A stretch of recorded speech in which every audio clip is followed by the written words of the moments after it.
드라마 용의 눈물에서 만인을 벌벌 떨게 했던 태조 이성계의 그 우렁찬 불호령과 위엄을 우리는 결코 잊을 수 없습니다.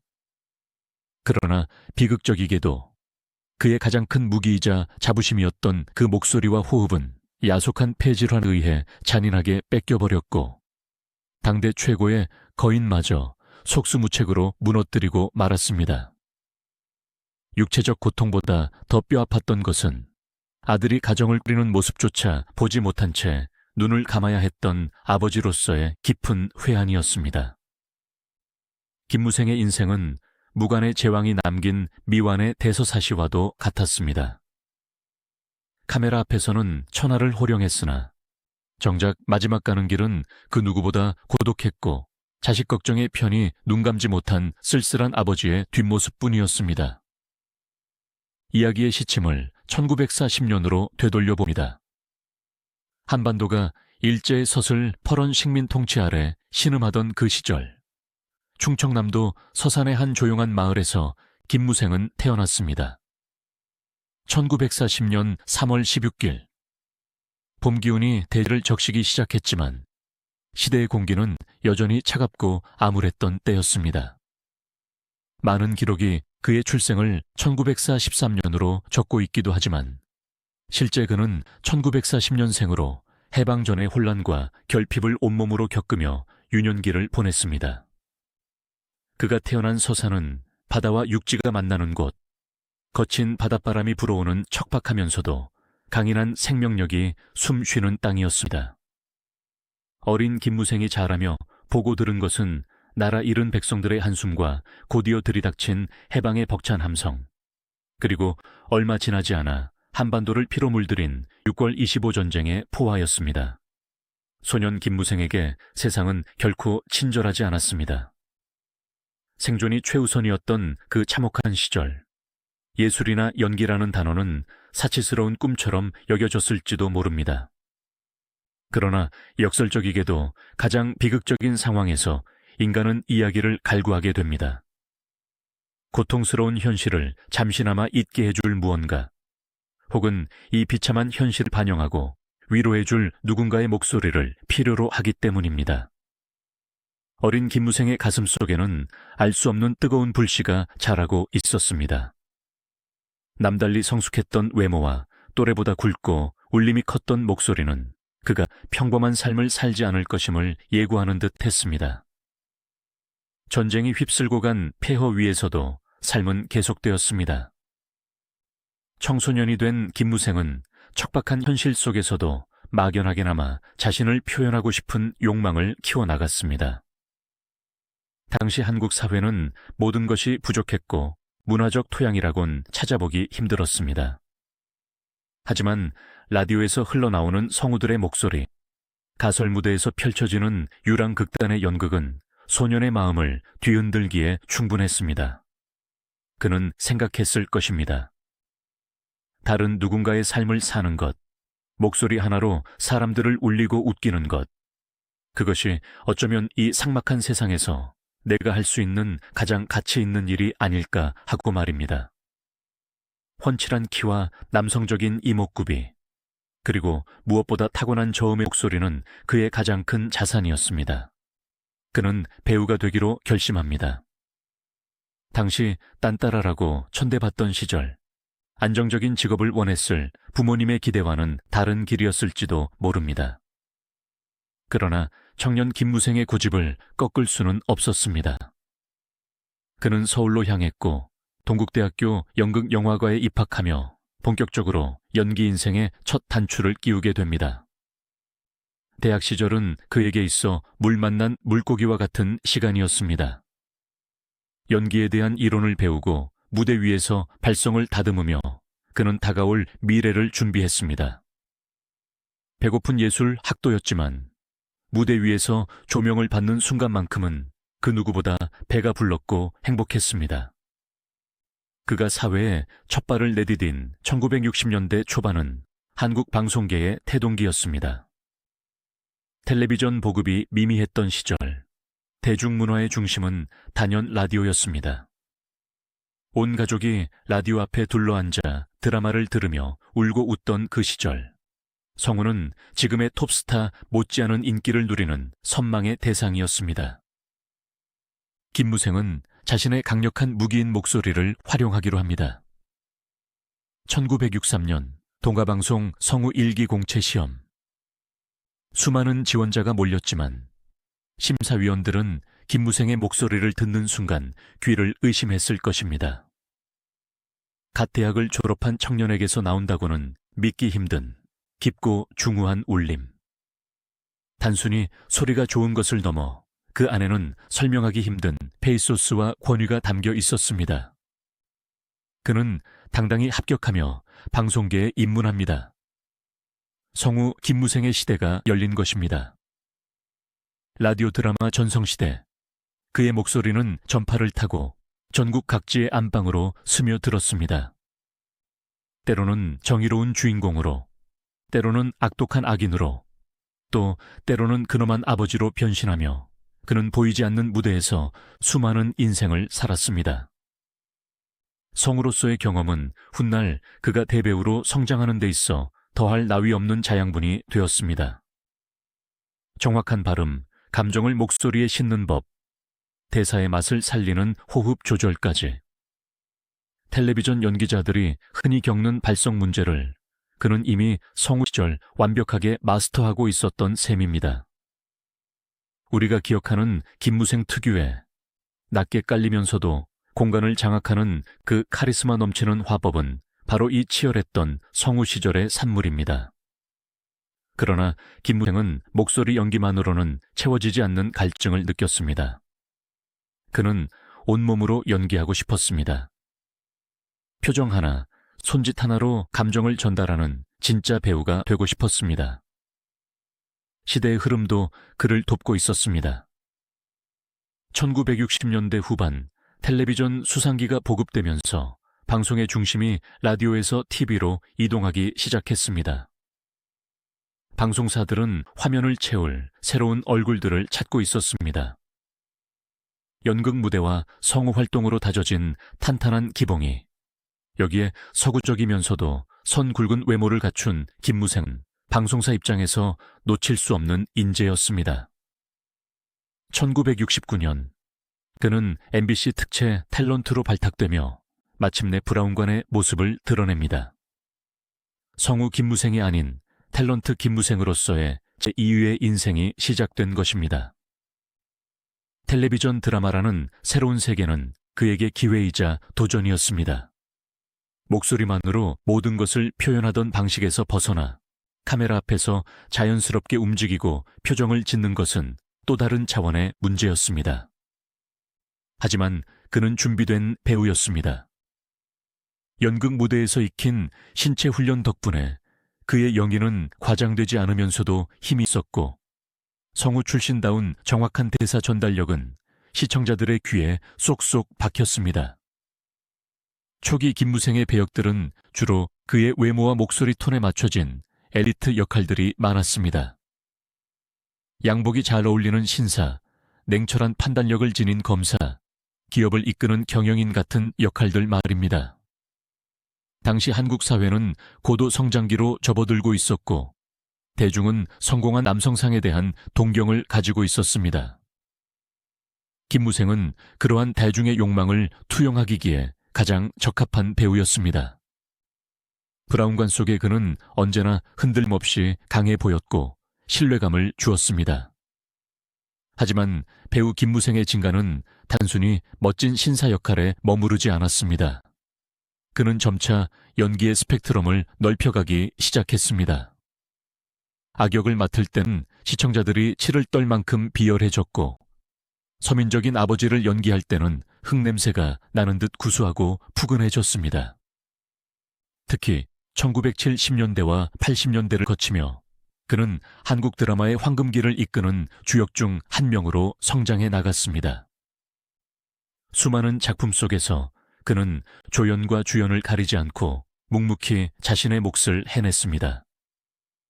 화면에 그가 등장하는 순간 시청자들은 안도감을 느꼈습니다. 아, 이 드라마는 무게중심이 잡혀 있구나 하는 무언의 믿음 같은 것이었습니다. 배우로서 승승장구하던 그에게도 개인적인 삶은 늘 평탄치만은 않았을 것입니다. 빡빡한 촬영 스케줄, 밤샘 촬영이 일상인 열악한 제작 환경, 대중의 시선에 노출된 삶이 주는 스트레스. 하지만 그는 밖에서 겪는 고충을 집 안으로 가져오지 않는 엄격한 가장이었습니다.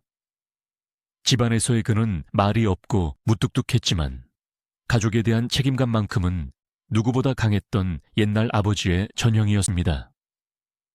슬에 둔 두 아들은 그런 아버지를 어려워하면서도 깊이 존경했습니다.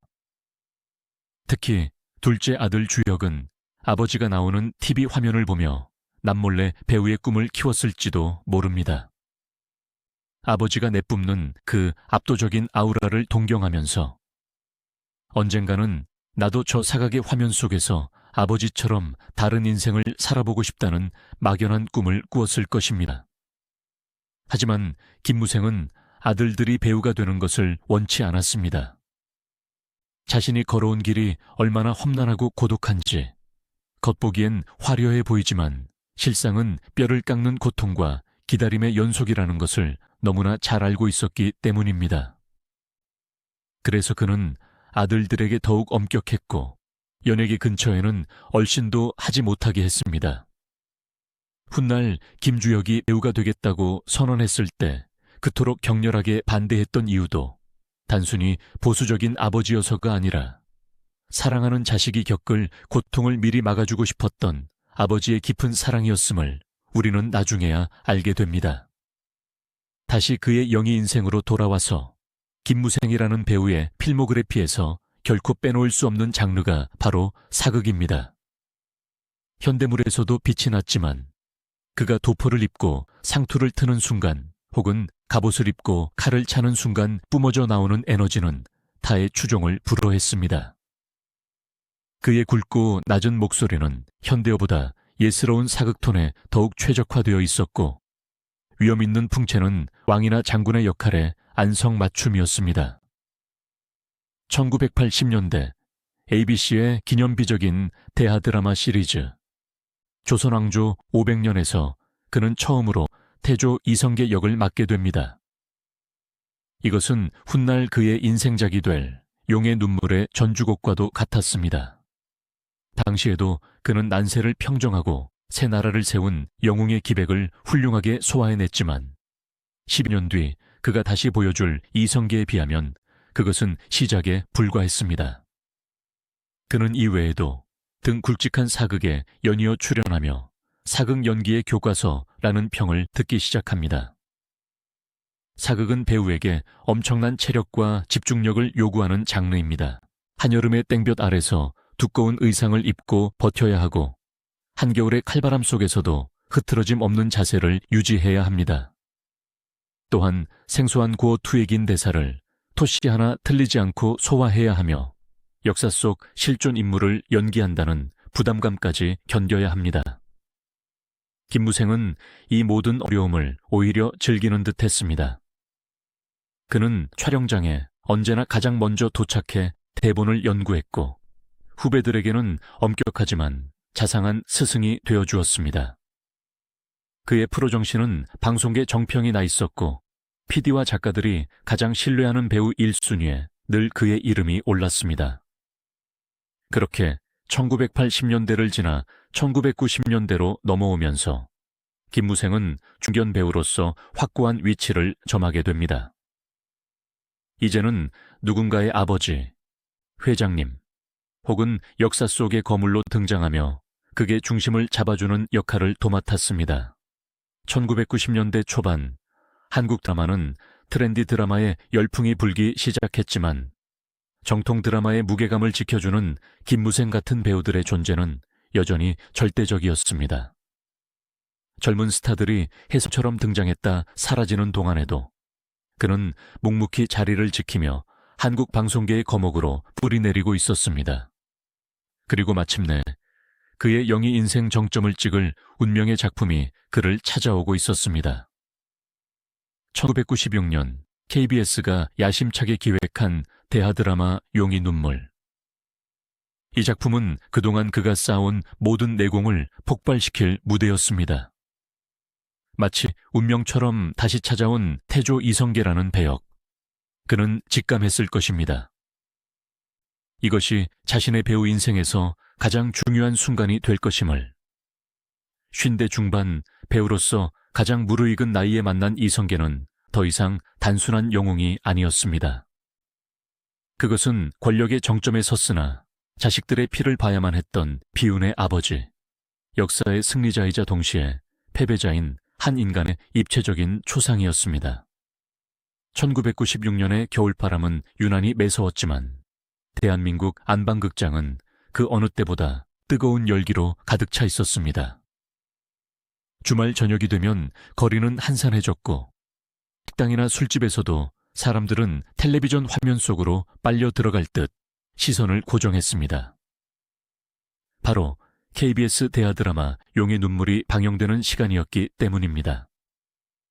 이 드라마는 단순한 방송 프로그램의 차원을 넘어 90년대 말 IMF 외환위기로 지치고 상처받은 국민들에게 카타르시스를 제공하는 하나의 사회적 현상이었습니다. 그리고 그 거대한 태풍의 눈 한가운데에 배우 김무생이 서 있었습니다. 그가 연기한 태조 이성계는 우리가 교과서에서 몇 줄의 텍스트로만 접했던 박제된 역사가 아니었습니다. 50이 넘은 나이, 거친 수염과 주름진 얼굴, 그리고 무엇보다 그 깊이를 가늠할 수 없는 눈빛을 가진 김무생은 600년의 시공간을 뛰어넘어 살아 숨쉬는 인간 이성계를 우리 눈앞에 데려다 놓았습니다. 그는 고려를 무너뜨리고 대왕조를 개창한 영웅의 기백을 보여주는 동시에 권력이라는 비정한 속성 앞에서 자식들이 서로 칼을 겨누는 참극을 지켜봐야만 했던 늙은 아버지의 비애를 처절하게 그려냈습니다. 촬영 현장은 그야말로 전쟁터였습니다. 수백 명의 보조 출연자가 동원되는 대규모 전투신, 살을 애는 추위 속에서의 야외 촬영, 그리고 사극 특유의 엄청난 대사량은 젊은 배우들도 버거워할 만큼 가혹한 환경이었습니다. 하지만 김무생은 단 한 번도 흐트러짐을 보이지 않았습니다. 갑옷의 무게만 수십 킬로그램에 달했고 투구를 쓰면 목을 가누기조차 힘들었지만 큐 사인이 떨어지는 순간 그는 만주 벌판을 호령하던 무장의 모습으로 돌변했습니다. 특히 말을 타는 장면이나 무술 장면에서도 대역을 마다하고 직접 소화하려 애썼던 그의 열정은 후배 배우들에게 무언의 가르침이 되었습니다. 유동근, 최명길, 김영란 등 당대 최고의 배우들이 함께했지만 현장의 90점은 언제나 태조, 김무생이었습니다. 그는 왕이었습니다. 카메라가 돌아갈 때뿐만 아니라 카메라가 꺼진 뒤에도 그는 현장의 어른으로서, 드라마의 중심축으로서 묵직하게 자리를 지켰습니다. 스태프들은 그를 어려워하면서도 존경했고 그가 촬영장에 나타나면 공기부터 달라지는 것을 느꼈습니다. 그것은 권위적인 공포가 아니라 한 분야의 장인이 뿜어내는 숭고한 기운이었습니다.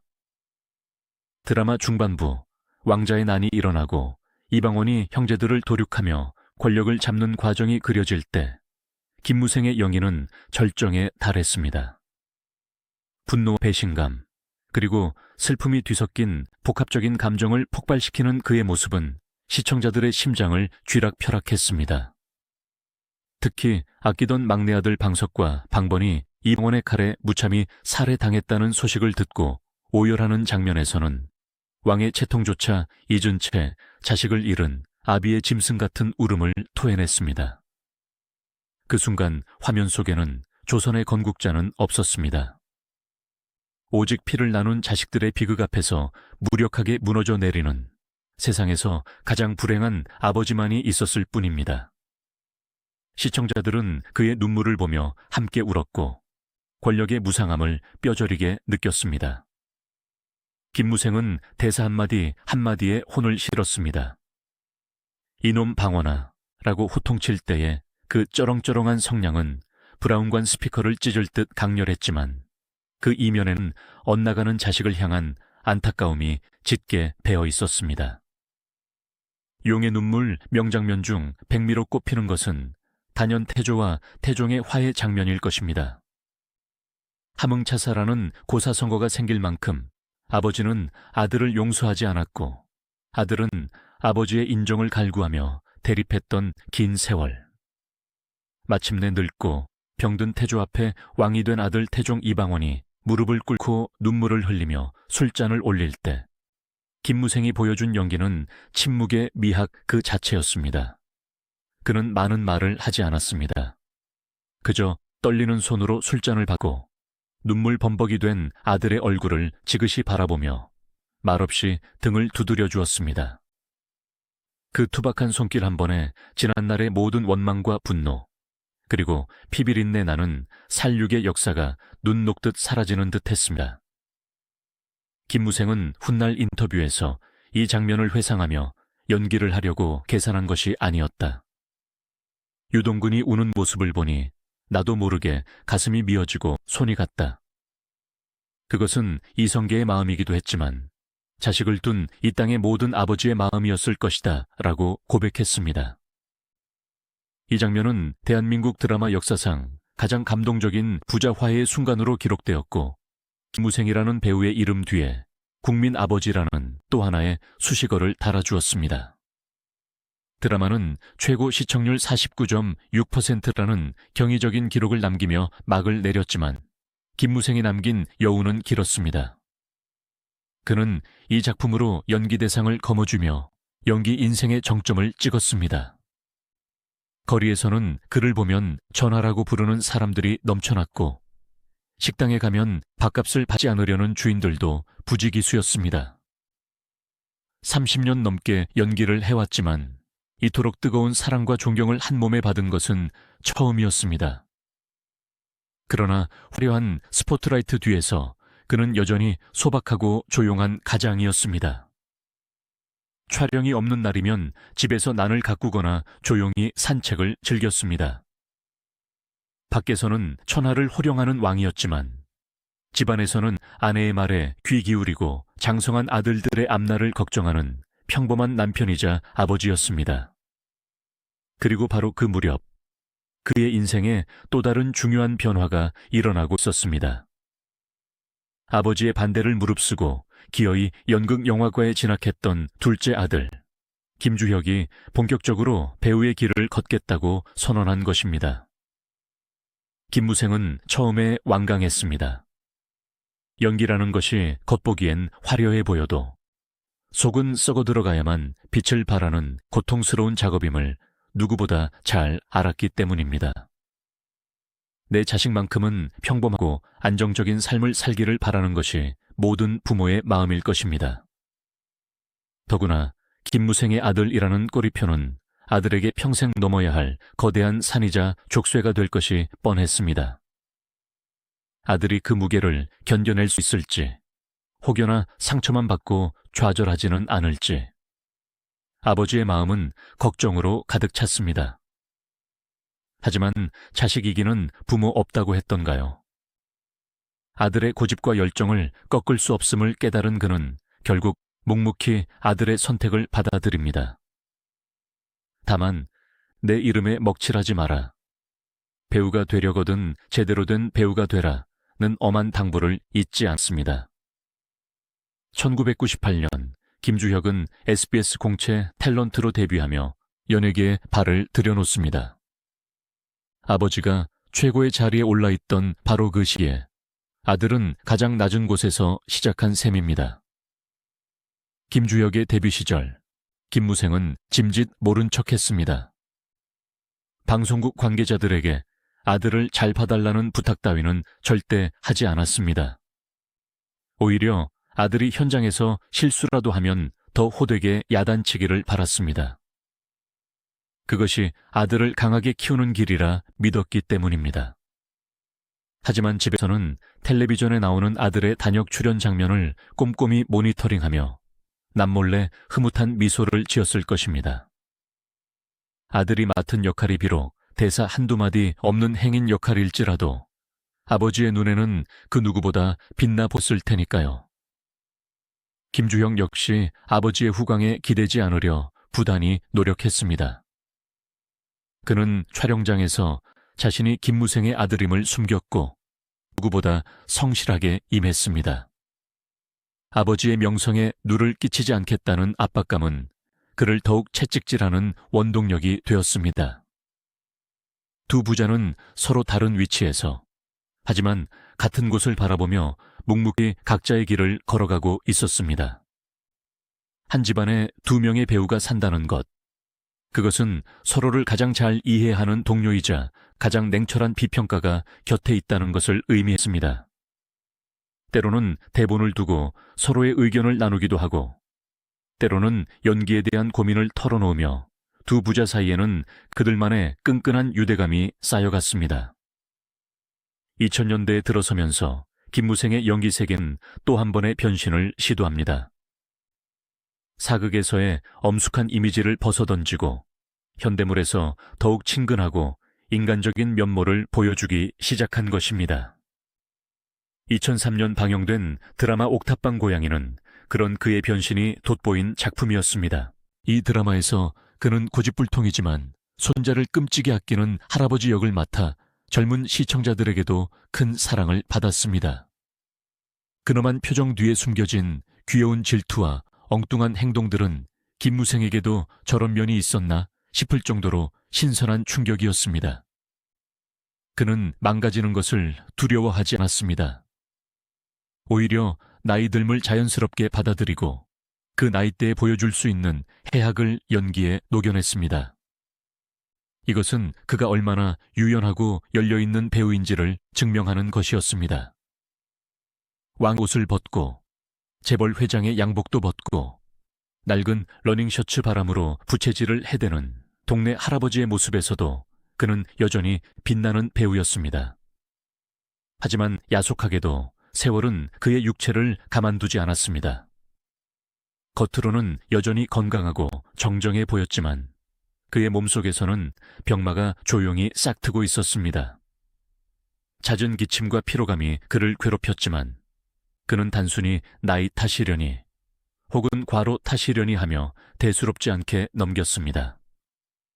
평생을 강골로 살아왔기에 자신의 건강을 과신했던 탓도 있었을 것입니다. 폐렴. 처음에는 가벼운 감기인 줄 알았던 증세가 점차 심각해지기 시작했습니다. 하지만 그는 아픈 내색을 하지 않았습니다.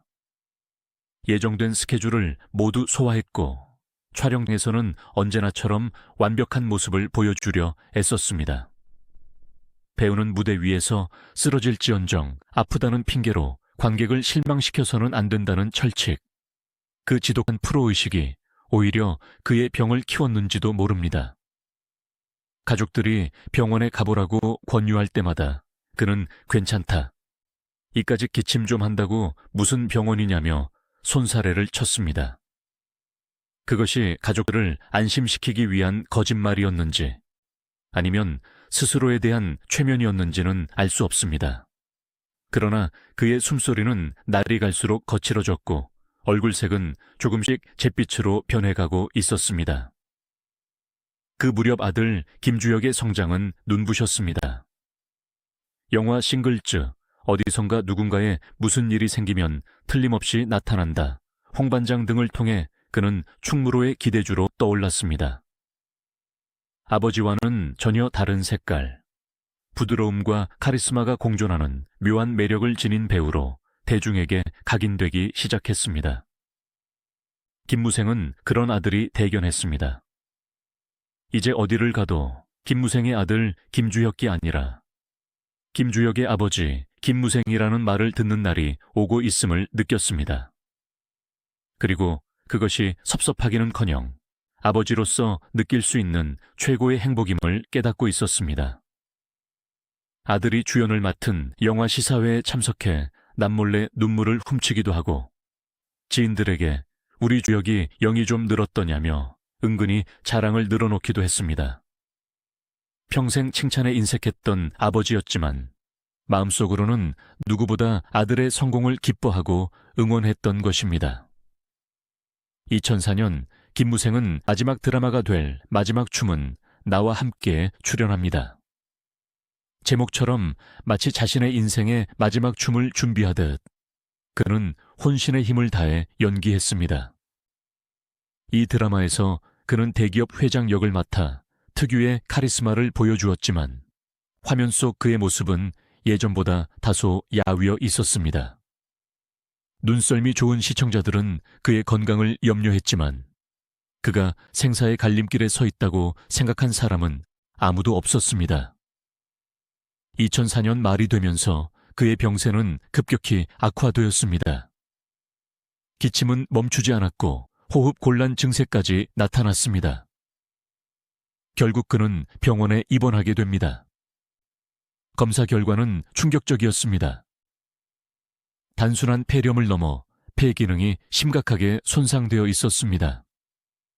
의료진은 고개를 저으며 상황이 낙관적이지 않음을 알렸습니다.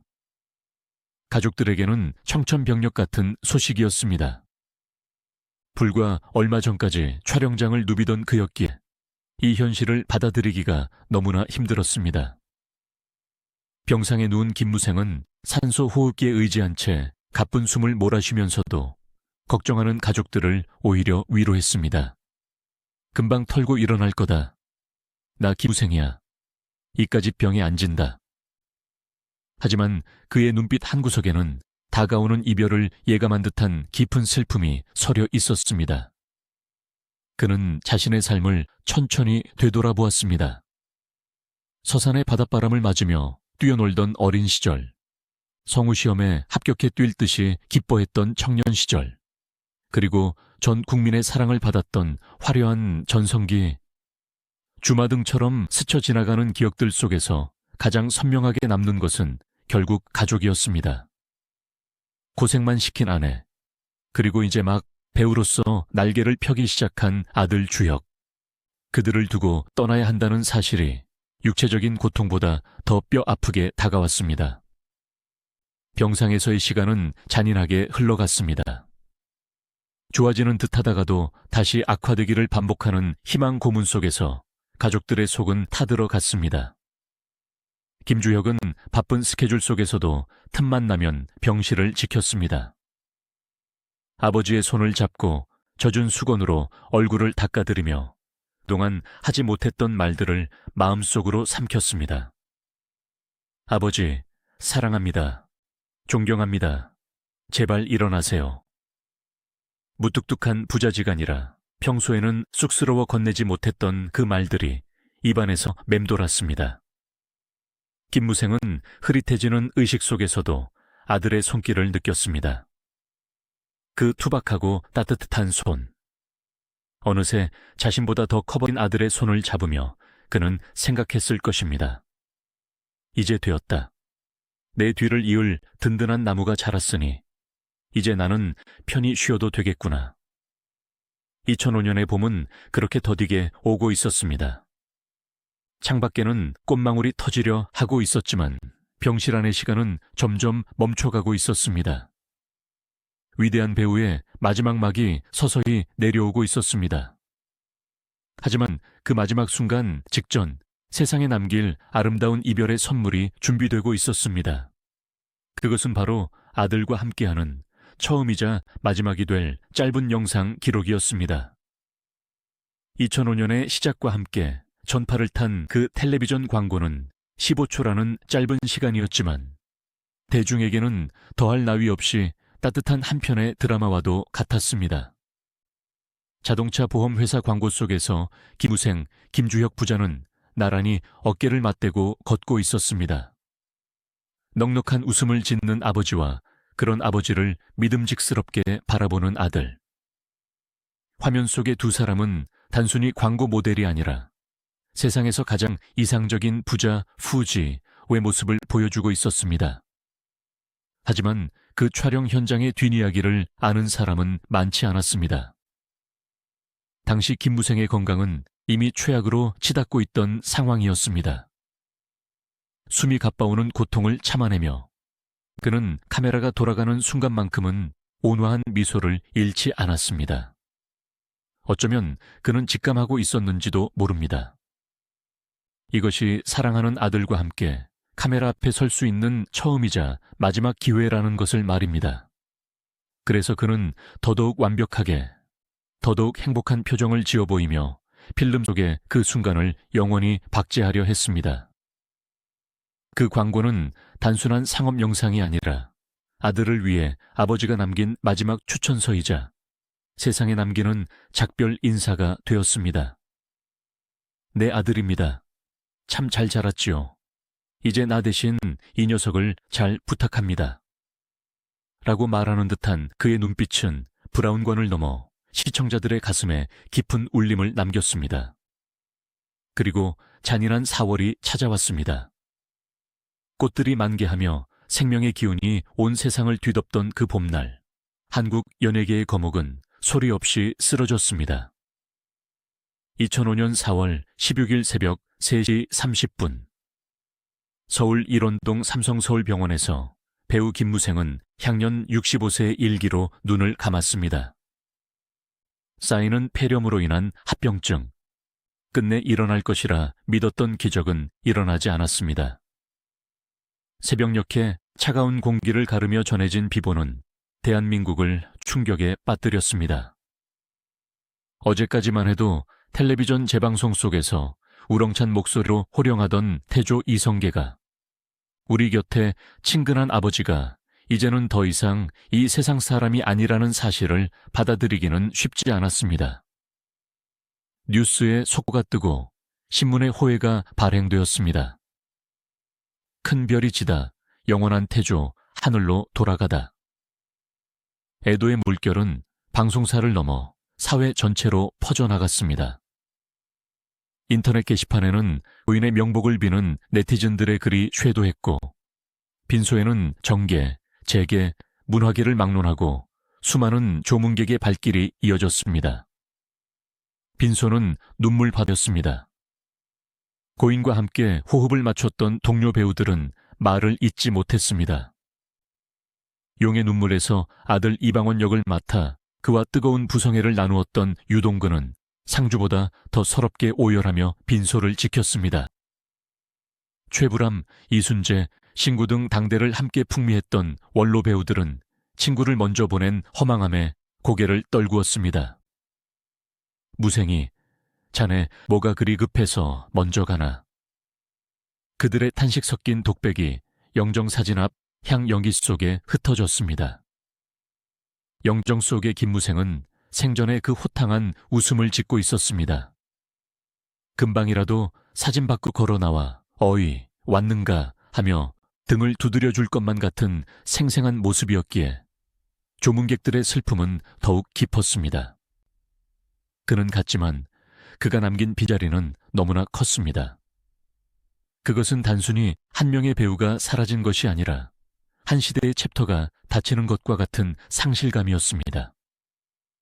한국 드라마의 역사를 온몸으로 써내려갔던 장인, 묵직한 울림으로 시대의 정신을 대변했던 목소리가 영원히 침묵하게 된 것입니다.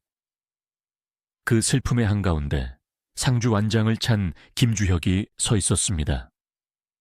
그는 울지 않으려 애썼습니다.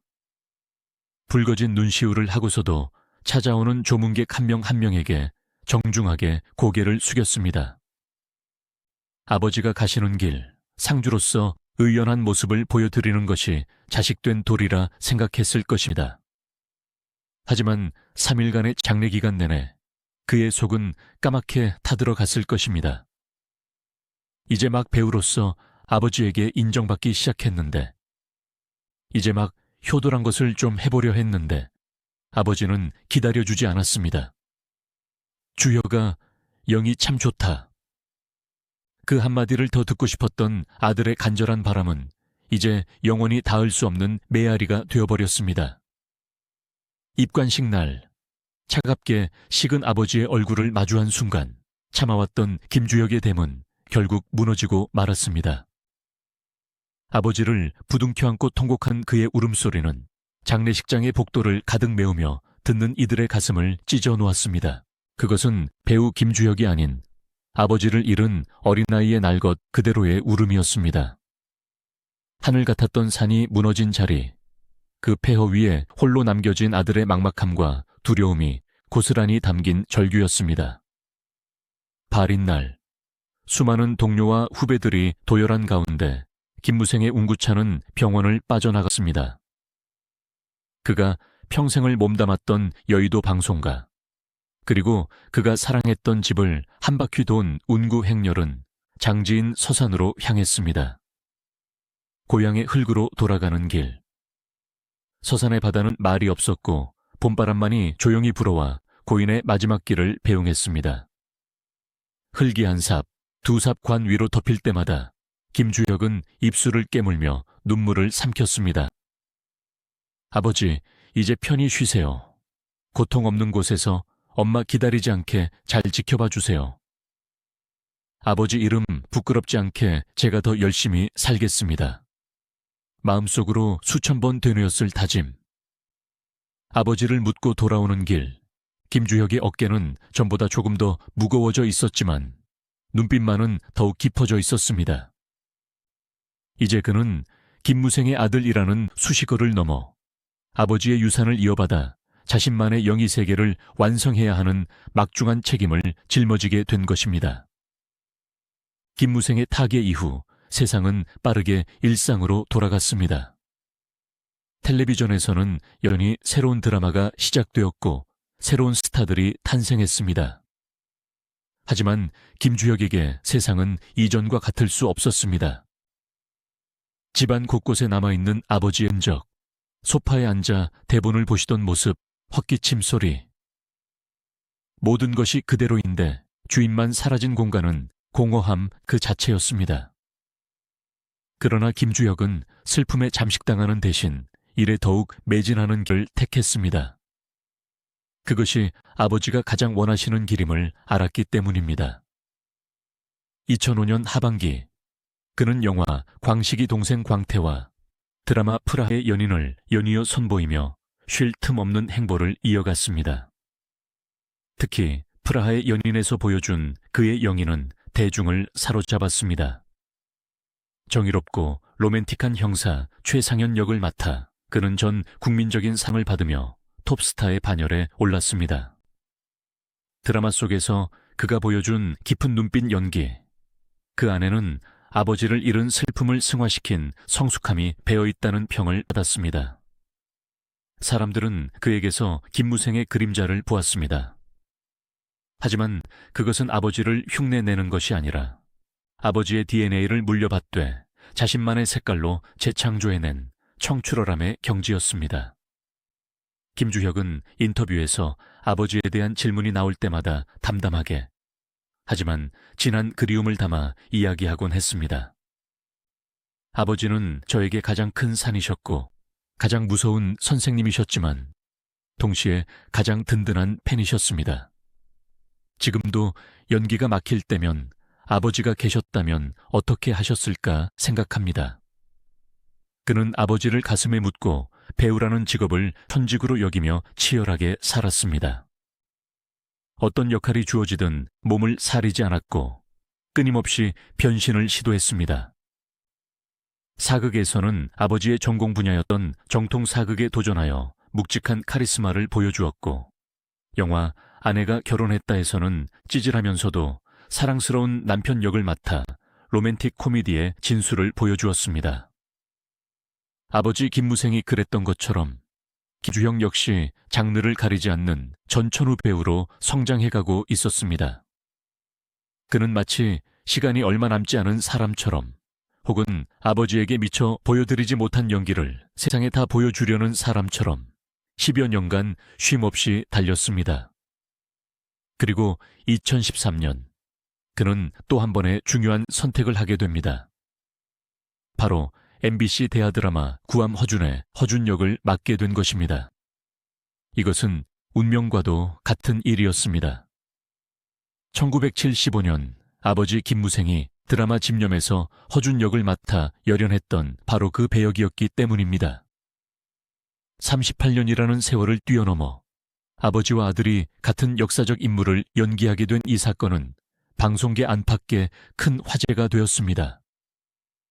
김주혁에게는 엄청난 부담감이었습니다.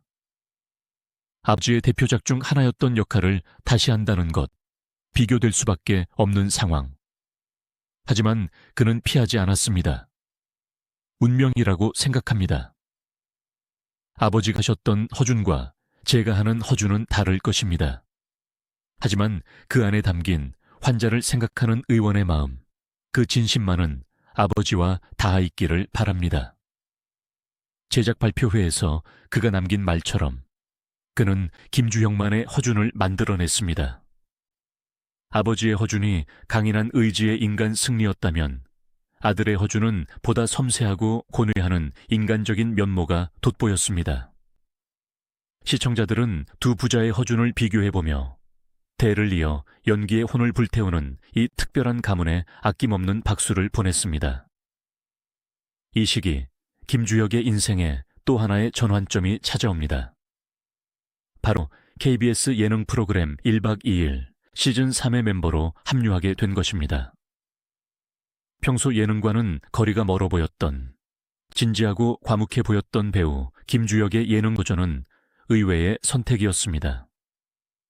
처음에는 어색해하고 낯설어 하던 그는 이내 본연의 인간미를 드러내며 시청자들을 무장해 제시켰습니다.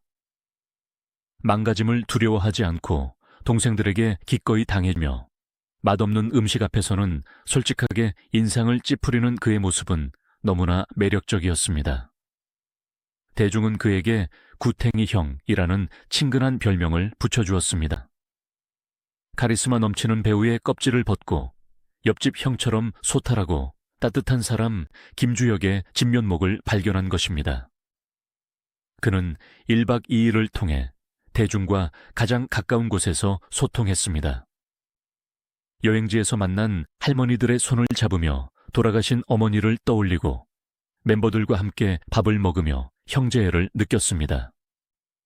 어쩌면 그는 이 프로그램을 통해 아버지와 어머니를 여의고 느꼈던 깊은 외로움을 치유받고 있었는지도 모릅니다. 웃음 뒤에 숨겨진 쓸쓸함을 동료들과의 우정으로 채워가며 그는 생애 가장 행복한 시간 중 하나를 보내고 있었습니다. 하지만 운명의 신은 질투가 심했던 것일까요? 아니면 하늘에 있는 아버지가 아들을 너무나 그리워했던 것일까요? 김주혁이 배우로서 그리고 한 인간으로서 가장 아름답게 꽃 피우려던 그 시점에 어두운 그림자가 다시금 드리우기 시작했습니다.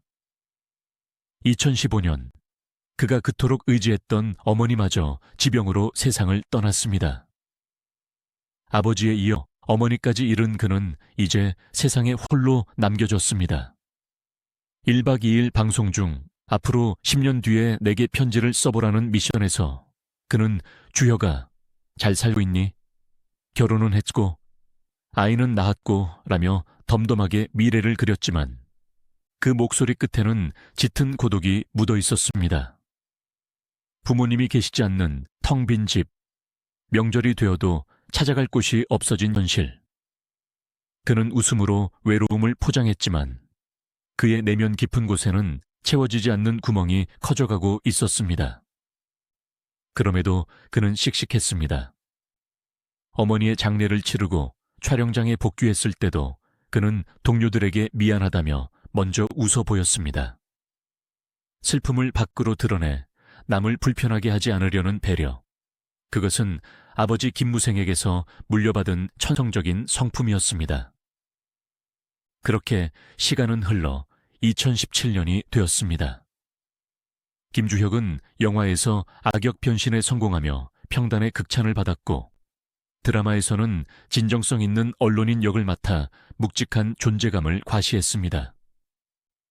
연기 인생 제2의 전성기라 불릴 만큼 모든 것이 완벽해 보였습니다. 40대 중반, 남자의 향기가 가장 짙어지는 나이. 그는 이제 배우로서 완성형에 가까워지고 있었고 개인적으로도 결혼을 생각하며 미래를 꿈꾸고 있었습니다. 인터뷰에서 이제는 가정을 꾸리고 싶다. 예쁜 딸이 있었으면 좋겠다. 라고 수줍게 고백하던 그의 모습은 대중들에게 흐뭇함을 안겨주었습니다. 아버지 김무생이 하늘에서 흐뭇하게 바라보고 있을 것만 같은 그런 평온하고 희망찬 나날들이 이어지고 있었습니다. 2017년 10월 27일 그는 더 서울 어워즈에서 영화로 나무조연상을 수상합니다. 데뷔 20년 만에 영화로 받은 첫 상이었습니다. 무대 위에 선 그는 하늘에 계신 부모님이 주신 상 같다며 먹먹한 소감을 남겼습니다.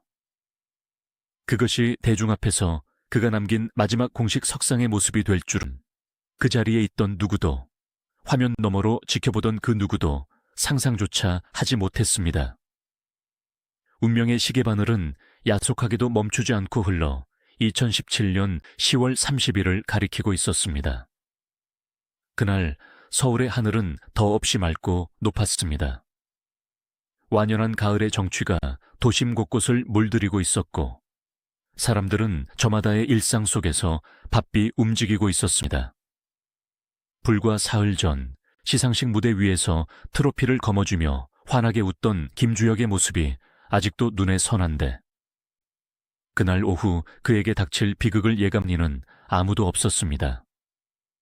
그는 평소와 다름없는 하루를 시작했습니다. 오전에 개인적인 용무를 보고 오후에는 피부과 진료를 위해 차를 몰고 나섰습니다. 매니저 없이 홀로 운전대를 잡은 그의 차는 검은색 벤츠 G 바겐이었습니다. 평소 차를 좋아했던 그가 아끼던 튼튼한 SUV였기에 그 누구도 그 차가 그의 생의 마지막 장소가 되리라고는 상상조차 할 수 없었습니다. 그는 약속 장소로 향하며 무슨 생각을 하고 있었을까요? 며칠 전 수상의 기쁨을 되새기고 있었을지, 아니면 저녁에 만날 지인들과의 즐거운 시간을 기대하고 있었을지, 혹은 차기작에 대한 구상을 하고 있었을지도 모릅니다. 창문 밖으로 스쳐 지나가는 서울 강남의 익숙한 풍경들. 그것이 그가 이 세상에서 마주할 마지막 풍경이 되어가고 있었습니다. 오후 4시 27분경 서울 강남구 삼성동 영동대로의 한 아파트 정문 앞 도로. 퇴근 시간을 앞두고 차량 통행이 서서히 늘어나던 그 시각, 돌이킬 수 없는 사고가 발생합니다.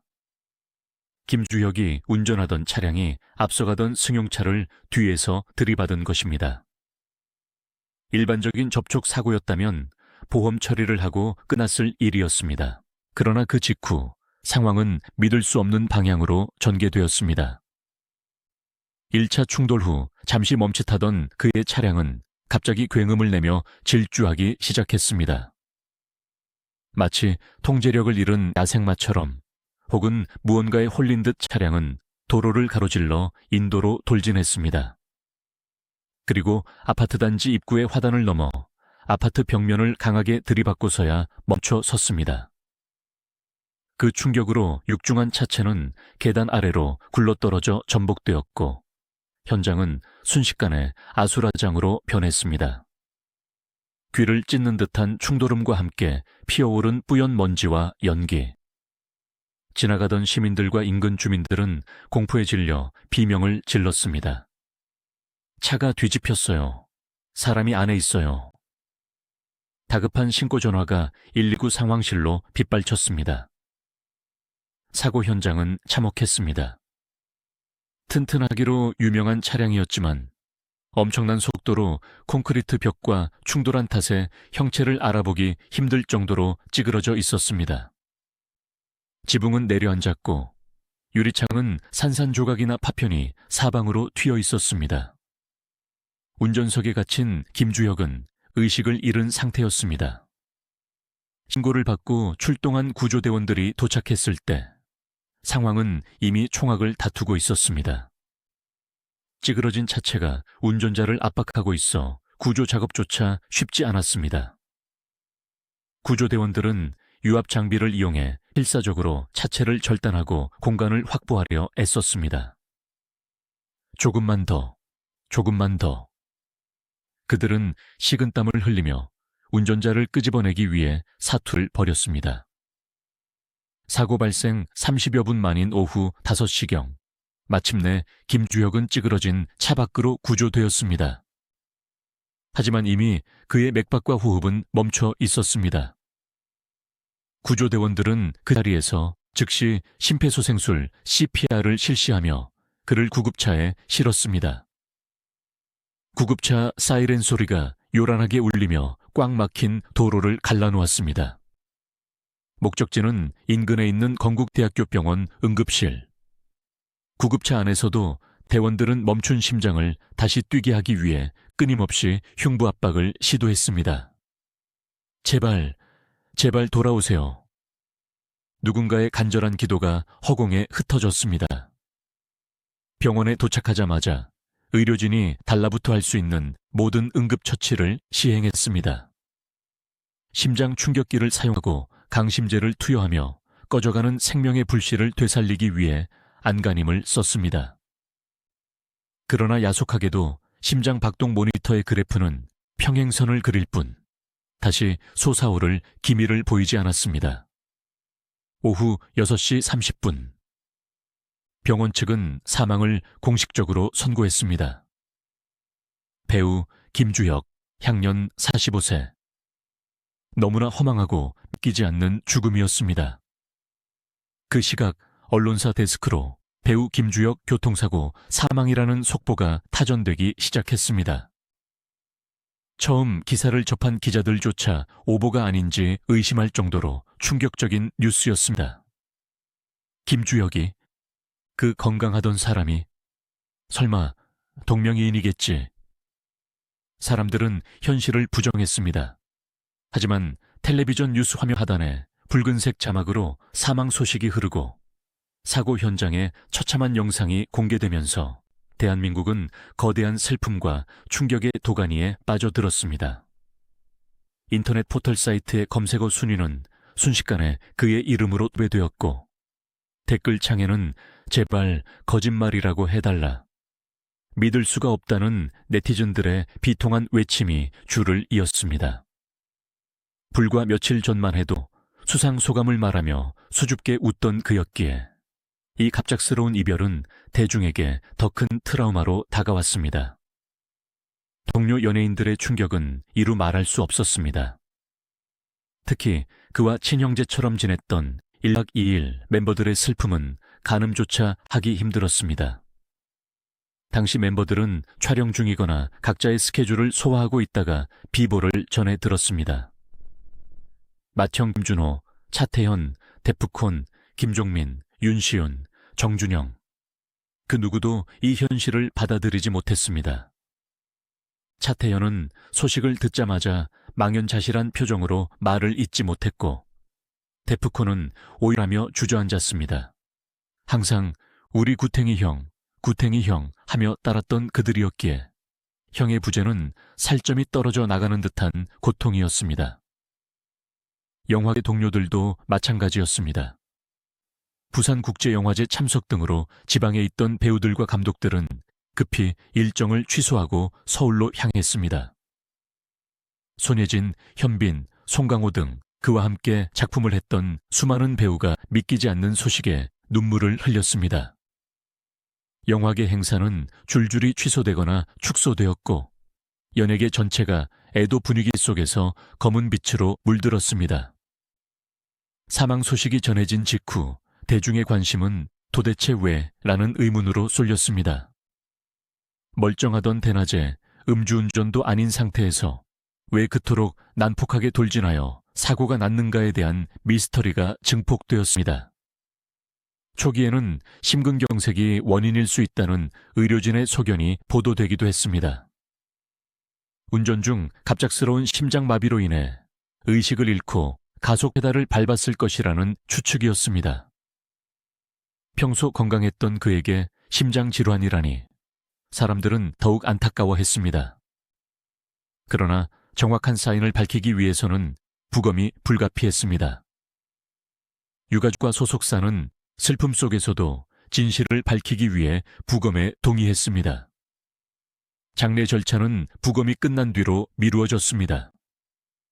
경찰과 국립과학수사연구원은 사고 차량에 대한 정밀 감식과 시신 부검을 진행했습니다.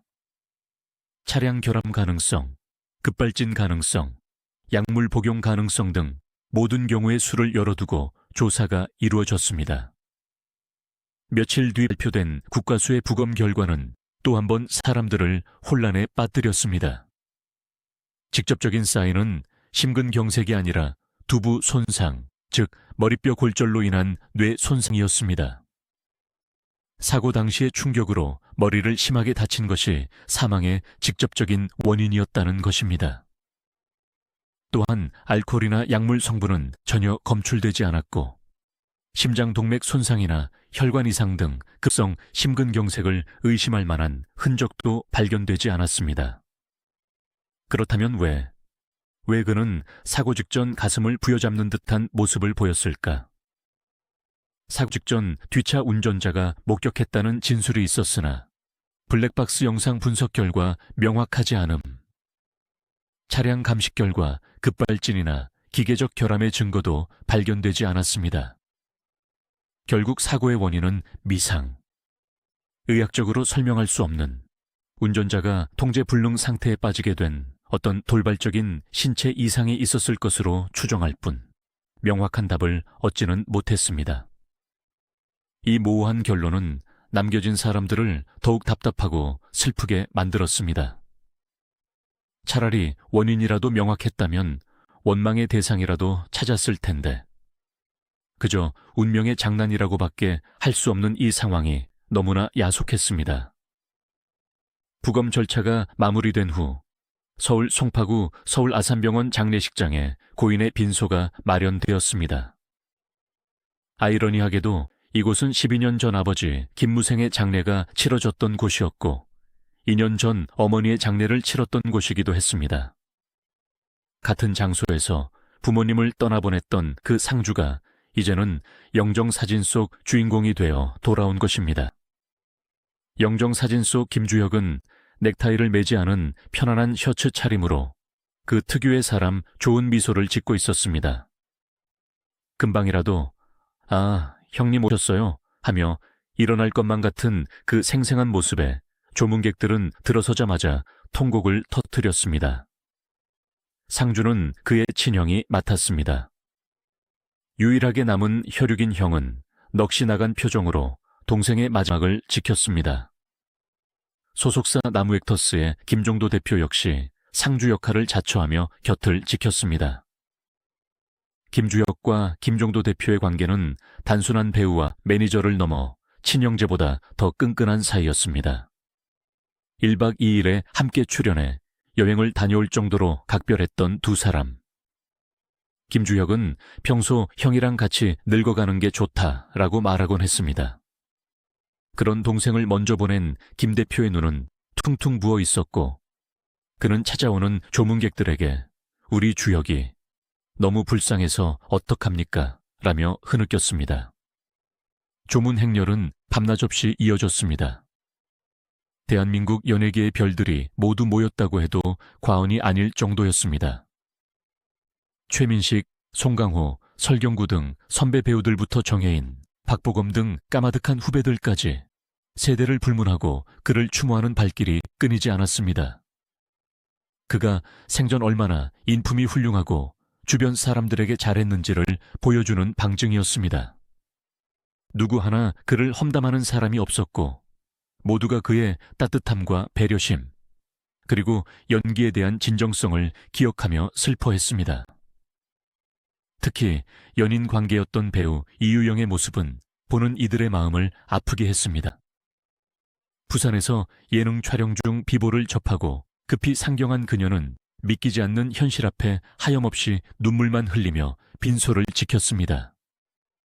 결혼을 이야기하며 미래를 꿈꾸던 연인을 잃은 슬픔을 감히 누가 위로할 수 있었을까요? 1박 2일 멤버들은 빈소 한 구석을 지키며 조문객을 맞이하고 굳은 일을 도맡았습니다. 데프콘은 통곡하다 탈진할 지경이었고 김준호와 김종민은 붉어진 눈으로 묵묵히 자리를 지켰습니다. 특히 차태현은 상주를 대신해 조문객들을 안내하며 터져나오는 울음을 삼키고 의연하게 행동하려 애썼습니다.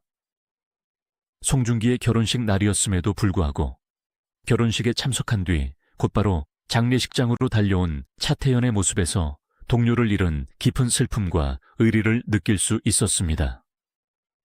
촬영장에서는 늘 웃음을 주던 그들이 검은 상복을 입고 고개를 떨구고 있는 모습은 대중들에게 큰 슬픔을 안겨주었습니다. 장례식장 밖에는 팬들이 놓고 간 국화꽃과 편지들이 수북하게 쌓였습니다. 구탱이 형, 거기서는 아프지 마요. 좋은 배우, 좋은 사람으로 기억하겠습니다. 아버지, 어머니 만나서 행복하세요. 삐뚤빼뚤한 글씨에 담긴 팬들의 진심은 차가운 가을바람 속에서도 따뜻하게 빛나고 있었습니다. 발인 날 아침 영결식은 비공개로 엄수되었습니다. 가족과 친지, 그리고 가까운 동료들만이 참석해 그의 마지막 가는 길을 배웅했습니다. 운구차가 장례식장을 빠져나올 때 수많은 동료 배우와 관계자들이 도열하여 고개를 숙였습니다. 눈물과 탄식이 뒤섞인 공기 속에서 운구차는 천천히 움직였습니다. 그가 살았던 청담동 자택을 지나, 그가 그토록 사랑했던 연기의 꿈을 펼쳤던 거리들을 지나 차는 충남 서산으로 향했습니다. 서산, 아버지 김무생과 어머니가 잠들어 있는 가족 납골묘가 있는 곳입니다. 12년 전 아버지를 모셨던 그 길을 이제 아들이 따라가고 있었습니다. 살아서는 아버지의 그늘이 버거워 벗어나려 몸부림치기도 했지만 죽어서는 결국 아버지의 곁으로 돌아가는 운명.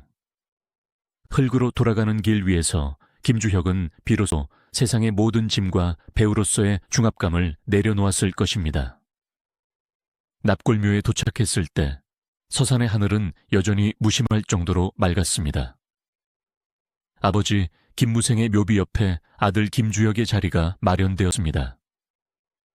유골함이 안치되는 순간 참았던 울음소리들이 다시 한번 터져 나왔습니다. 주혁아, 주혁아, 이름을 부르는 애타는 목소리들이 산잘하게 메아리 쳤습니다. 이제 그는 영원히 늙지 않는 45세의 청춘으로 우리 곁에 남게 되었습니다. 차가운 비석에는 그의 이름 석자와 생물 연도가 새겨졌지만 사람들의 마음속에 새겨진 것은 그의 따뜻했던 청아, 진정성 있는 눈빛이었습니다. 장례가 모두 끝나고 사람들이 하나둘 떠나간 뒤 고요해진 묘역에는 늦가을의 바람만이 불어와 비석을 어루만졌습니다. 아버지와 어머니, 그리고 아들, 한때는 한 지붕 아래서 지지고 볶으며 살았을 단란했던 가족이 이제는 차가운 땅 속에서 다시 하나가 되었습니다. 하늘나라에서는 아버지가 팔을 벌려 아들을 맞아주었을까요? 고생했다, 내 아들. 참 잘 살았다. 뚝뚝한 목소리로 칭찬 한마디 해주셨을까요? 그의 죽음은 단순한 한 연예인의 사망사고가 아니었습니다. 그것은 우리 시대의 좋은 사람을 잃은 상실감이었습니다. 대중은 그를 통해 인간적인 매력을 느꼈고 그의 임기를 통해 위로받았습니다.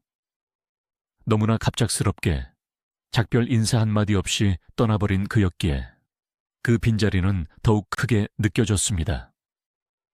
사고 현장인 삼성동 아이파크 앞 화단에는 며칠이 지나도록 시민들이 자발적으로 가져다 놓은 국화꽃과 촛불이 꺼지지 않았습니다. 지나가던 사람들은 잠시 발걸음을 멈추고 묵념을 올렸고 어떤 이들은 벽에 남은 사고의 흔적을 어루만지며 눈시울을 붉혔습니다.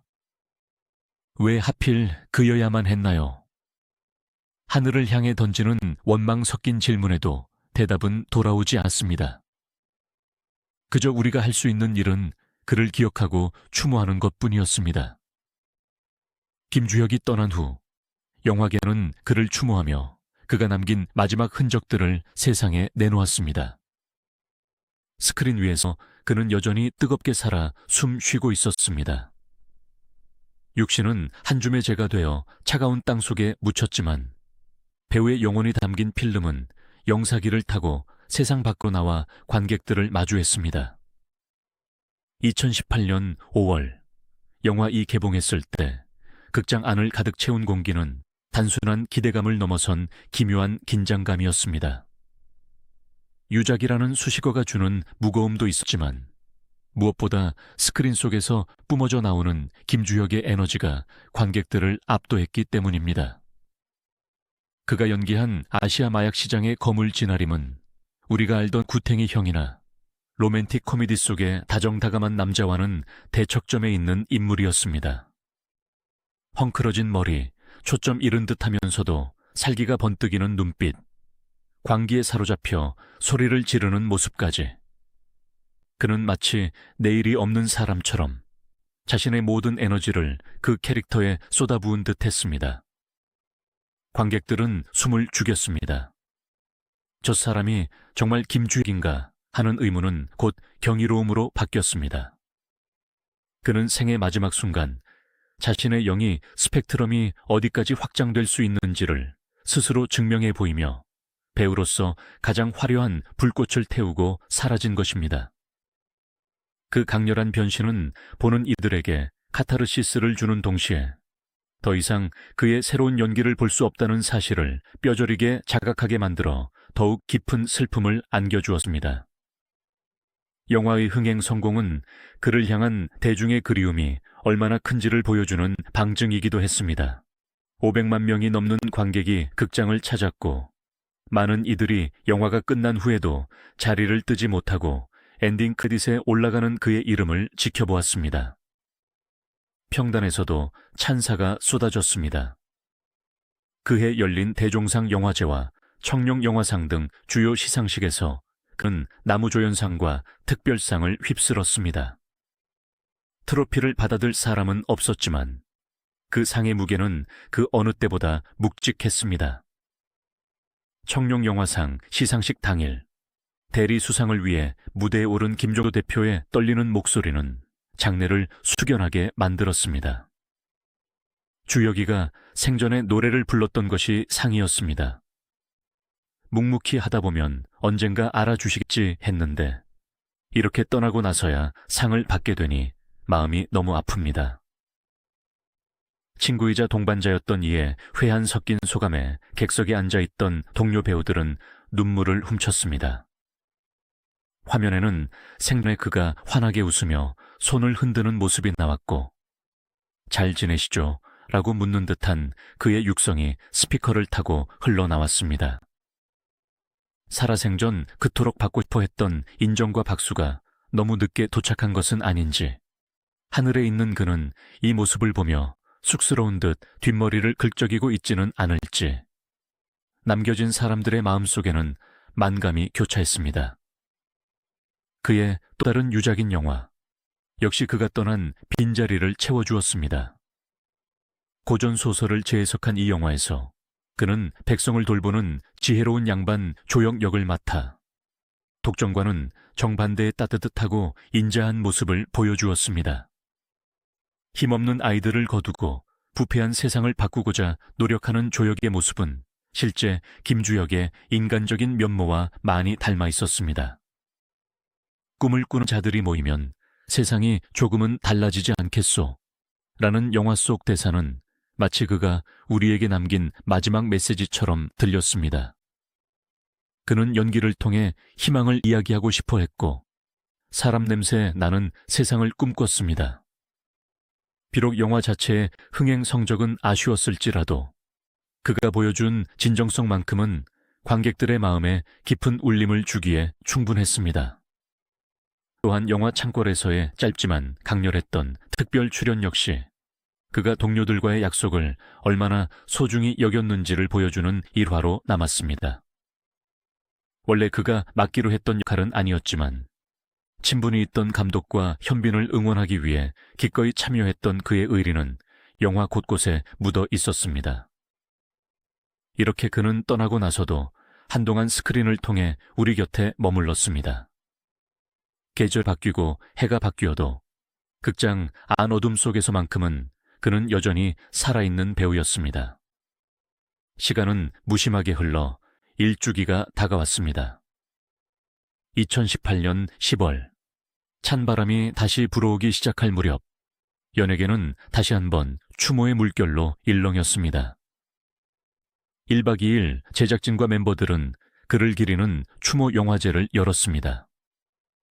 서울의 한 소극장에 모인 지인들과 팬들은 그가 출연했던 작품들을 함께 보며 울고 웃었습니다. 그 자리에는 슬픔보다는 그를 기억하려는 따뜻한 온기가 감돌았습니다. 멤버들은 서산의 묘소를 찾았습니다. 1년 전 황망함 속에 눈물범벅이 되어 찾았던 그곳을 이제는 조금 더 차분해진 마음으로 찾았습니다. 그들이 준비한 것은 국화꽃뿐만이 아니었습니다. 그가 좋아했던 음식, 그와 함께 나누고 싶었던 이야기, 보따리를 한아름 안고 갔습니다. 묘비 앞에 둘러앉은 멤버들은 마치 그가 그 자리에 함께 있는 것처럼 대화를 나누었습니다. 형, 잘 있었어? 거기서는 밥 잘 챙겨 먹고 있지? 김준호가 너스레를 떨며 분위기를 띄우려 했지만 결국 차오르는 눈물을 참지 못하고 고개를 돌렸습니다. 테프코는 묘비를 어루만지며 오열했습니다. 형, 너무 보고 싶어. 형 없는 1년이 어떻게 지나갔는지 모르겠어. 그들의 눈물은 단순한 슬픔의 표현이 아니라 지난 1년간 억눌러 왔던 그리움의 폭발이었습니다. 방송을 통해 공개된 일주기 특집은 시청자들의 눈시울을 붉혔습니다. 특히 과거 방송에서 그가 10년 뒤에 자신에게 쓴 편지를 읽는 장면이 다시 전파를 탔을 때 그 먹먹함은 이루 말할 수 없었습니다. 주여가 10년 뒤에 넌 참 멋지게 늙어 있겠구나. 좋은 아빠가 되어 있을 테고. 미래에 대한 소박한 꿈을 꾸며 행복해하던 그의 표정과 이미 세상에 없는 현실이 대비되면서 비극의 깊이는 더욱 깊게 다가왔습니다. 그러나 방송은 슬픔에만 머무르지 않았습니다. 그가 남긴 웃음, 그가 보여준 배려, 그가 가르쳐준 형제애를 되새기며 이 멤버, 리멤버를 외치는 모습으로 마무리되었습니다. 그것은 김주혁이 가장 원했을 모습이기도 했습니다. 자신이 떠난 자리가 눈물바다가 되기보다는 자신을 추억하며 웃음 짓고 서로를 아끼는 모습이기를 바랐을 테니까요. 팬들 역시 각자의 방식으로 그를 추모했습니다. 온라인 커뮤니티에는 그를 그리워하는 글들이 올라왔고 사고 현장과 소속사 앞에는 다시 한번 꽃과 편지가 쌓였습니다. 영원히 기억하겠습니다 라는 짧은 문장 속에 담긴 약속은 그가 잊히지 않는 별이 되었음을 증명했습니다. 이제 시선을 조금 더 넓혀 이 비극적인 드라마의 두 주인공 김무생과 김주혁 부자의 삶을 나란히 놓고 바라봅니다. 두 사람의 인생은 놀라울 정도로 닮아 있으면서도 달랐습니다. 아버지 김무생이 척박한 시대의 파도를 헤치며 스스로 산이 된 거인이었다면 아들 김주혁은 그 산의 그늘에서 시작해 자신만의 화원을 일구어낸 정원사였습니다. 아버지가 호랑이 같은 카리스마로 세상을 호령하는 왕의 연기를 보여주었다면 아들은 우리 곁에 있는 친구나 연인 같은 섬세하고 일상적인 연기로 대중의 마음을 파고들었습니다. 아버지는 사극의 제왕으로, 아들은 로맨틱 코미디와 휴먼 드라마의 강자로 각자의 영역을 확실히 구축했습니다. 하지만 그 근저에 흐르는 연기에 대한 철학, 타협하지 않는 장인 정신, 그리고 인간에 대한 따뜻한 시선은 판박이처럼 똑같았습니다.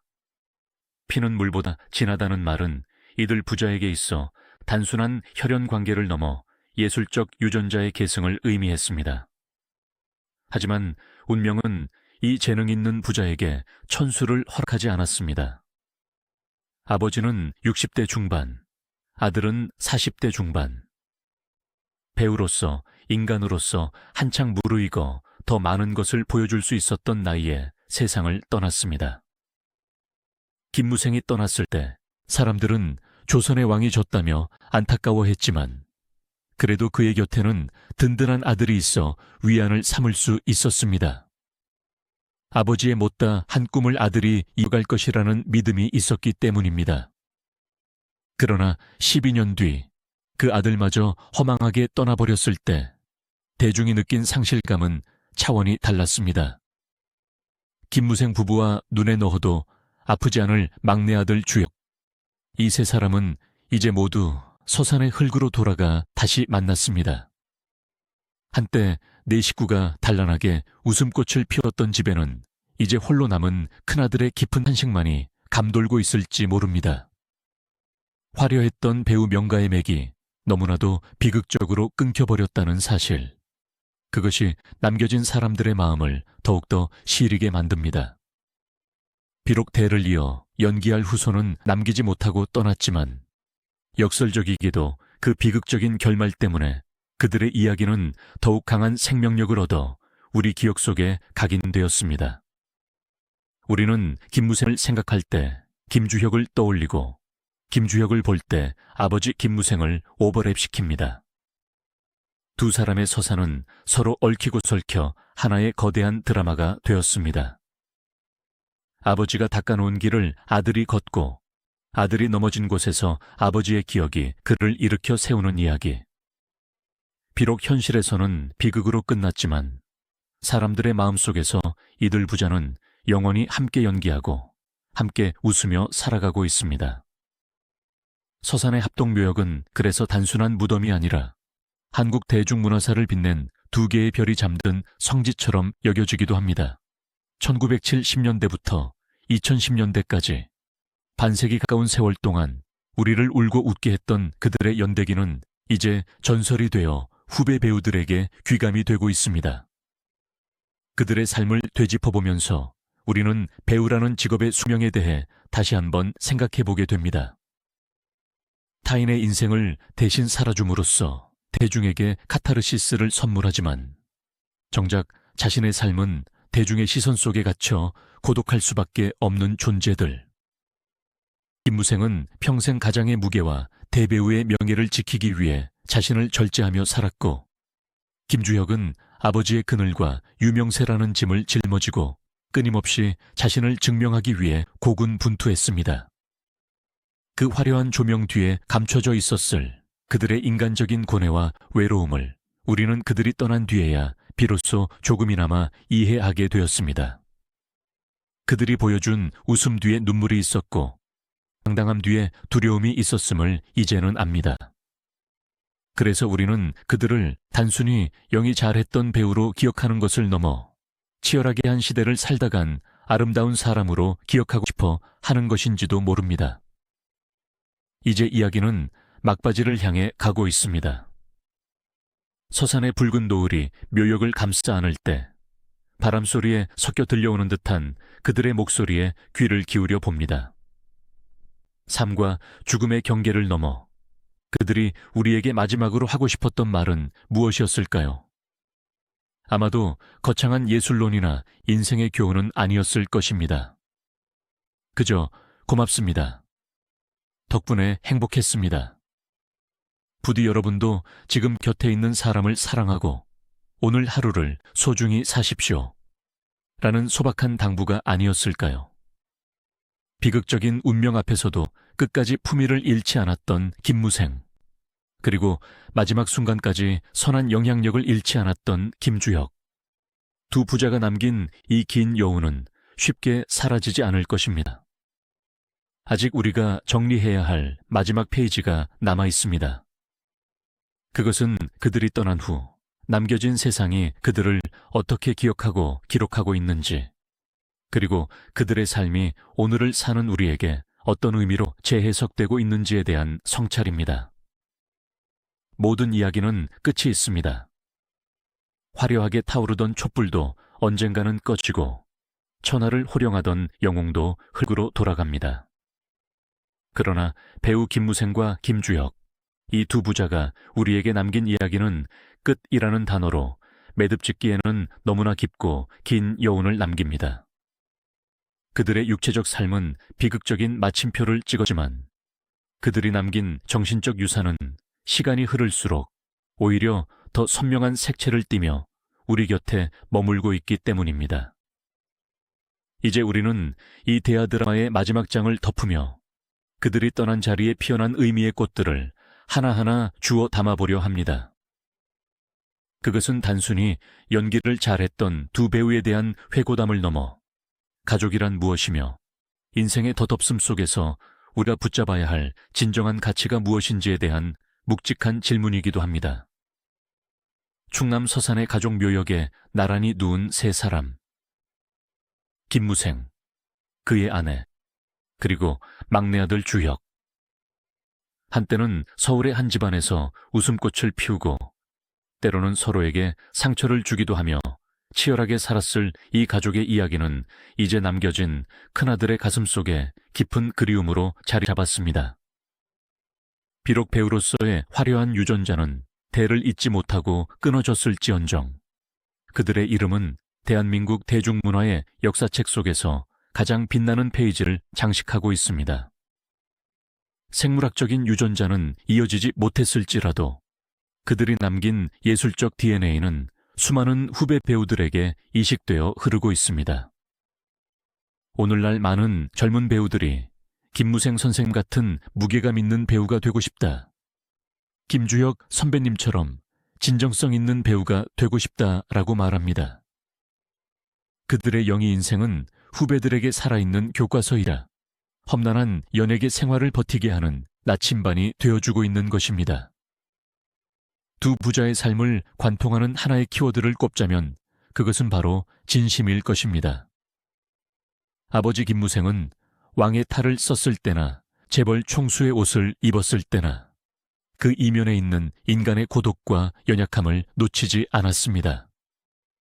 그가 보여준 태조 이성계가 그토록 사랑받았던 이유는 건국 군주의 위험 속에 자식을 잃은 아비의 떨리는 눈동자가 있었기 때문입니다.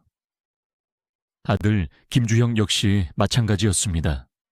그는 잘생긴 외모를 무기로 삼지 않았습니다. 오히려 그 껍질을 깨고 나와 찌질함, 비열함, 순박함 등 인간이 가진 다채로운 감정의 결을 온몸으로 표현했습니다. 아버지가 시대를 대변하는 거시적인 연기를 했다면 아들은 그 시대 속에서 부대끼며 살아가는 개인의 미시적인 감정을 어루만졌습니다. 방식은 달랐지만 그 뿌리는 같았습니다. 사람을 이해하고 사람을 연기하려는 치열한 탐구 정신. 그것이 바로 김씨 부자가 우리에게 보여준 장인 정신의 정수였습니다. 우리가 그들을 잊지 못하는 또 하나의 이유는 그들의 삶에서 우리네 아버지와 아들의 모습을 발견하기 때문입니다. 무뚝뚝하고 엄격해서 살갑게 다가가기 힘들었던 아버지. 그런 아버지의 인정을 받기 위해 애쓰면서도 한편으로는 그 그늘을 벗어나고 싶어 몸부림쳤던 아들. 김무생과 김주혁의 관계는 대한민국 수많은 부자 관계의 자화상과도 같습니다. 김주혁이 생전에 아버지가 텔레비전을 보며 헛기침을 하시면 그게 칭찬인 줄 알았다고 했던 고백은 표현에 서툰 이 땅의 모든 아들들의 공감을 자아냈습니다. 뒤늦게 아들의 재능을 인정하고 마음속으로 응원했지만 끝내 따뜻한 말 한마디 제대로 건네지 못하고 떠난 김무생의 회한 역시 우리네 아버지들의 슬픈 초상입니다. 그렇기에 이 부자의 비극적인 이별과 재회는 남의 이야기 같지 않은 가슴 저린 통증으로 다가옵니다. 우리는 그들을 통해 내 곁에 있는 가족의 소중함을 다시금 깨닫고 사랑한다는 말이 더 이상 미루어서는 안 될 시급한 과제임을 배우게 됩니다. 그들이 떠난 후 세상은 많이 변했습니다. 미디어 환경은 급변했고 트렌드는 하루가 다르게 바뀌고 있습니다. 자극적이고 짧은 콘텐츠들이 넘쳐나는 시대, 진득하게 한 인물의 삶을 깊이 있게 연기하는 진짜 배우에 대한 갈증은 더욱 커져만 갑니다. 그래서일까요? 비 오는 날이면 프라하의 연인 속 김주혁의 촉촉한 눈빛이 생각나고 정치의 계절이 오면 용의 눈물 속 김무생의 호통이 그리워집니다. 그들은 유행을 타지 않는 클래식처럼 시간이 흐를수록 그 가치가 더해지는 존재가 되었습니다. 인공지능이 연기를 흉내내고 가상인간이 화면을 채우는 기술의 시대가 도래했지만 인간의 냄새, 땀 냄새, 그리고 눈물의 온도를 담아냈던 그들의 아날로그적 연기는 결코 대체될 수 없는 성역으로 남아 있습니다. 이제 상상을 해봅니다. 모든 고통과 짐을 내려놓고 다시 만난 천국에서의 부자 상봉을 말입니다. 그곳에는 더 이상 왕의 무게도 스타의 부담감도 없을 것입니다. 12년 먼저 가서 기다리던 아버지 김무생이 멀리서 걸어오는 아들을 발견합니다. 45세, 너무 이른 나이에 와버린 아들이 안쓰러워 잠시 미간을 찌푸리지만 이내 특유의 호탕한 웃음으로 팔을 벌립니다. 이 녀석, 뭐 하러 벌써 왔어? 좀 더 놀다 오지. 투박하지만 정겨운 아버지의 목소리에 아들 김주혁은 아버지 보고 싶어서 빨리 왔죠. 하며 특유의 사람 좋은 미소 품에 안깁니다. 그리고 두 사람은 생전에 함께 찍었던 그 보험 광고 속 장면처럼 나란히 어깨동무를 하고 구름 산책을 나설 것입니다. 못다한 영희 이야기, 두고 온 사람들에 대한 걱정, 그리고 서로를 향한 묵혀두었던 사랑 고백을 나누며 영원히 지지 않는 해를 향해 걸어갈 것입니다. 지상에 남겨진 우리는 이제 그들을 편안히 보내주어야 합니다. 슬픔은 간직하되 그것이 그들을 붙잡는 족쇄가 되지 않도록 말입니다. 김무생이라는 거대한 산과 그 산에서 자라난 아름다운 나무 김주혁. 비록 숲은 사라졌지만 그들이 뿜어냈던 산소 같은 연기는 여전히 우리가 숨쉬는 대중문화의 공기 속에 녹아 있습니다. 우리가 텔레비전을 켜고 영화를 볼 때마다 그들은 살아있을 것입니다. 배우는 잊히는 순간 죽는다고 했지만 그들은 결코 죽지 않았습니다. 우리의 기억이, 우리의 그리움이 그들을 영원히 살게 할 것이기 때문입니다. 영상은 여기서 끝나지만 여러분의 마음속에서 그들의 이야기는 계속되기를 바랍니다. 오늘 밤 잠자리에 들기 전 사랑하는 부모님의 손을 한번 잡아드리거나 쑥스러워하지 말고 자녀에게 사랑한다고 말해보는 건 어떨까요? 그것이 배우 김무생과 김주혁이 자신의 삶을 바쳐 우리에게 남긴 가장 소중하고 아름다운 유언일 테니까요. 화려한 조명 뒤에 가려져 있던 고독, 그러나 그 고독을 승화시켜 우리에게 위로와 감동을 주었던 두 배우, 김무생 그리고 김주혁. 당신들이 있어서 참으로 행복했습니다. 부디 그곳에서는 어떤 배역도 연기할 필요 없이 그저 김무생과 김주혁이라는 행복한 영혼으로 영면하시기를 간절히 기도합니다. 지금까지 시대를 넘어 사랑받는 영원한 배우 김무생과 김주혁 부자의 이야기였습니다.